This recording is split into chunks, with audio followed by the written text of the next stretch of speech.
चक्षुषा दिव्ये नियोगम् अवशिकरोति यः विश्वतं विश्वरूपं च तस्मै बुद्धात्मने नमः।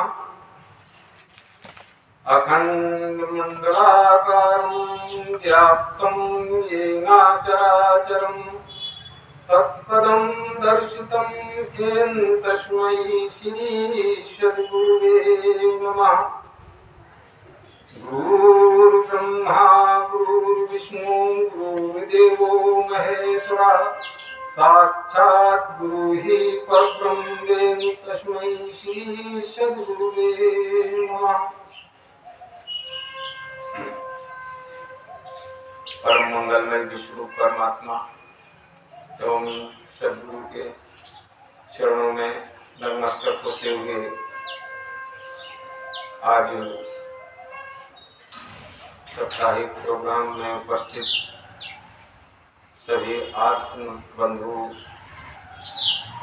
सती स्वरूपा देवियों सभी को स्वाहिदय से नमन करते हुए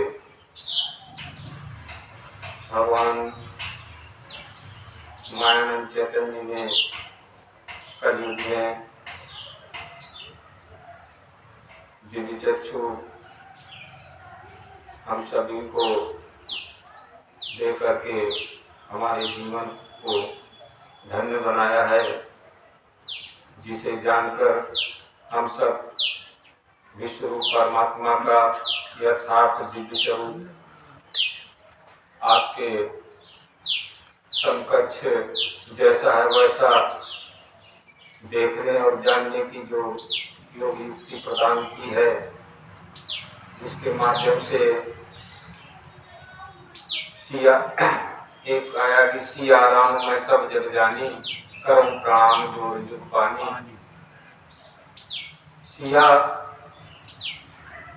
राम शब्द ये आए हैं तो जानने के विषय बात कही है, वहाँ जानने का मानने का कोई विषय नहीं आया है, यहाँ जानने का विषय आया है। जैसे भगवान बजरंगबली बाबा बजरंगबली जी ने हनुमान जी ने भी जय श्री राम का घोष कराते हुए हम सबको ये अवगत कराया। जय कहते हैं अजर और अमर आदि और अनादि जो चराचर सृष्टि दिखाई देने वाली है यही विश्वरूप परमात्मा है। श्री कहते हैं प्रकृति को और राम कहते हैं जो रमा हुआ है। तो क्षर प्रकृति ये जो दिखाई देने वाली है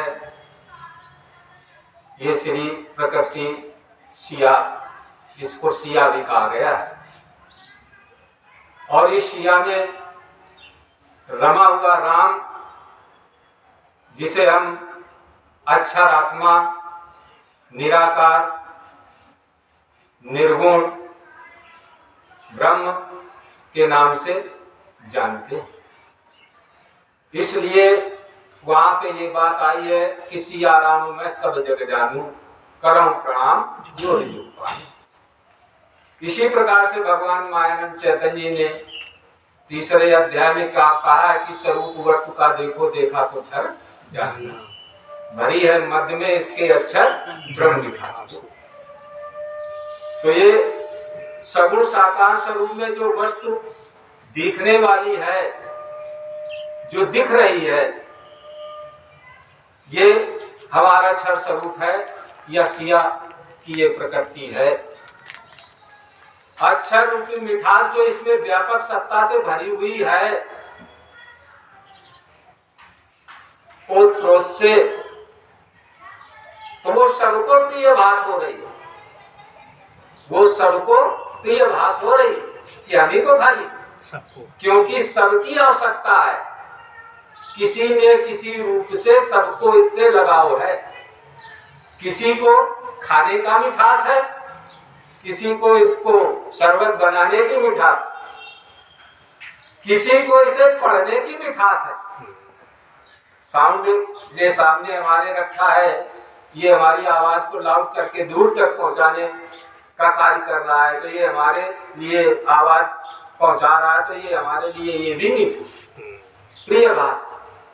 तो ये बुद्धि को जो प्रिय भास हो रहा है, जो बुद्धि से प्रिय भास हो रहा है सर्वत्र सब में व्यापक सत्ता से, यही अक्षर आत्मा है, यही अक्षर आत्मा है।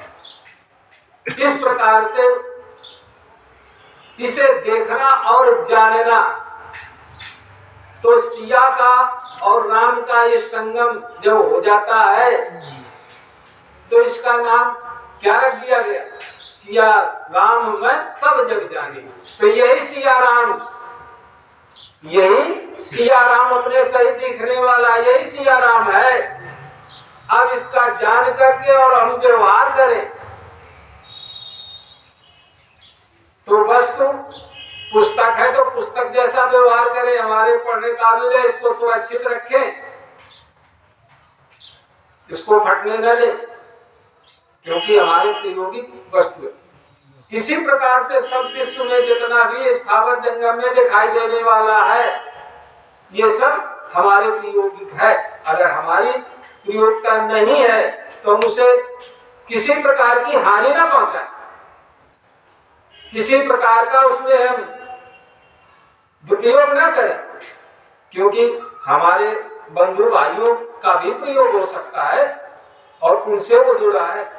तो कहने का तात्पर्य यहाँ पर यह है कि भगवान राम ने भी यही बात की कही है कि सिया राम मैं सब जग जानी और करो प्रणाम जोर जुग पर। और भगवान मायानंद जी ने भी यही बात कही है साकार वही है, निराकार भी वही, दोनों का धाम भी है, वो उसको सर्व है का।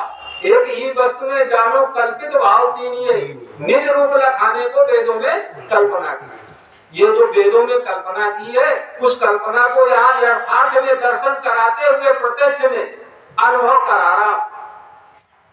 भगवान ने ये बात कही कि क्षर जो स्वरूप दिखाई देने वाला ये प्रकृति का साकार स्वरूप है, और इस प्रकृति के साकार स्वरूप का जब क्षरण होता, परिवर्तन होता, तो साथ साथ में इसमें 5 तत्व और 3 गुण उनका भी बदलाव होता। क्योंकि भगवान ने कहा जब ये वस्तु परिवर्तित होती, जैसे इसको हम जला दें, इसको ये उदाहरण है, इसको हम जला देते हैं, तो जलाने में अभी इसमें मीठेपन का भास हो रहा था, सफेद दिख रहा था, और फिर जलाने पे ये इसका रूप काला हो जाएगा, स्वाद कड़वा हो जाएगा, स्वाद कड़वा हो जाएगा और राख की टाइप में हो जाएगा। इसके जैसे इसका परिवर्तन हुआ, ऐसे ही शब्द स्पर्श रूप रस गुण गंध ये सब बदल जाते हैं। बदलते हुए जो प्रिय भास हो रहा, जिसका अस्तित्व नहीं खत्म होता, वो अक्षर आत्मा है, वो अक्षर आत्मा है। वो भगवान ने कहा अपनी आंखों से देखो दिखता है पदार्थ, तो आंखों से जब देखा तो पदार्थ दिखा, और बुद्धि के बल से देखो तो अस्तित्व धातु क्रियत रूप से जो इसमें मिठास की भास हो रही है, वो कैसे? बुद्धि के बल से। सद्गुण बुद्धि जो सूक्ष्म प्राप्त हुई है, उसके माध्यम से जो हमने इसे लगा करके देखा, तो भगवान ने कहा मिठास को हुई इच्छा देखूं निज स्वरूप में, तो क्या देख सकती है नेत्रों से निज रूप को? अगर मिठास को नेत्रों से देखना चाहे तो इसे क्या देख सकते हैं? तो मिठास नेत्रों से नहीं देखी जा सकती। सद्गुरु बुद्धि जो सूक्ष्म प्राप्त हुई है, उसके माध्यम से जब उसे लगा करके हम देखेंगे तो उसमें जो प्रिय भास हो रहा, जैसे कि भगवान ने कहा कि ये 5 तत्व 3 गुण बदलते रहते, ये बदलते रहते, परंतु जो उसमें अंदर की मिठास प्रियत्व जो भास हो रही वो बदलने की नहीं कभी नहीं बदलती।